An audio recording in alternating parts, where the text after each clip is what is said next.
आहे ती आहे अँटी डिफेक्शन लॉ। आता अँटी डिफेक्शन लॉ म्हणजे काय होते तर 52वी जी घटना दुरुस्ती होती त्याच्या अंतर्गत 1985 जे आहे त्याद्वारे 10वी अनुसूची म्हणजे 10th शेड्यूल जे आहे तो ॲड केला गेला होता संविधानामध्ये।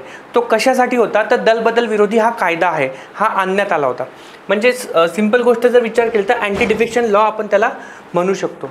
आता हा जो अँटी डिफेक्शन लॉज आहे याचा अर्थ काय होतो, एक सिंपलमध्ये विचार केला तर एखादा जर व्यक्ती असेल तो एका पार्टीतून दुसऱ्या पार्टीत जर जात असेल, एका पार्टीतून त्यांनी सदस्यत्व होतं तिथून तो निवडून आला आणि त्यांनी दुसरी पार्टी जर जॉईन केली तर त्याच्या विरुद्ध हा होता। 1985च्या दरम्यान हे झालं होतं, आयाराम गयाराम म्हणून म्हणत होते, तर त्याच्या विरुद्ध हा कायदा आणला होता। त्याच्याबद्दल जे न्यूज आहे 10th शेड्यूल इथं काय काय महत्त्वाचं आहे तर 50 सेकंड म्हणजे 52वी घटना दुरुस्ती हा पहिला पॉईंट महत्त्वाचा आहे।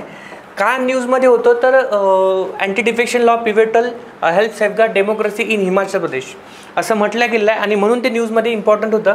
त्याच्यातल्या महत्त्वाच्या गोष्टी काय तर 52वी घटना दुरुस्ती हा सर्वात पहिला महत्त्वाचा पॉईंट आहे अँटी डिफेक्शन लॉसाठी। केव्हा आली होती 1985मध्ये आणि 52व्या घटना दुरुस्ती जेव्हा झाली त्यानुसार 10वी अनुसूची म्हणजे 10th शेड्यूल ॲड केला गेलं होतं कॉन्स्टिट्यूशनमध्ये। हे कशासाठी होतं तर राजकीय दलबदलाच्या समस्येवर तोडगा काढण्यासाठी।